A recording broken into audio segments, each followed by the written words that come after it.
We guide you through how to send crypto from Ledger Live. So first, connect your Ledger device to your computer and open the Ledger Live app.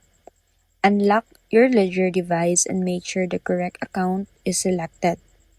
Before sending anything, confirm that your cryptocurrency you want to transfer is supported and that you have enough funds to cover the network fee.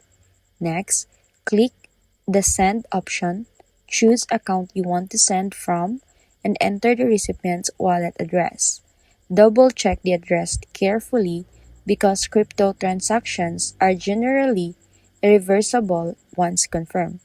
Enter the amount you want to send and review the network or transaction fee shown by Ledger Live. Now, click Continue or Review depending on your version of the app. Ledger Live will display the transaction details for you to verify. Check the recipient address, amount, network, and fee one more time. Your Ledger hardware wallet will then ask you to confirm the transaction on the device itself. Compare the address and amount shown on your Ledger screen with the details in Ledger Live. If everything matches, approve the transaction directly on your Ledger device.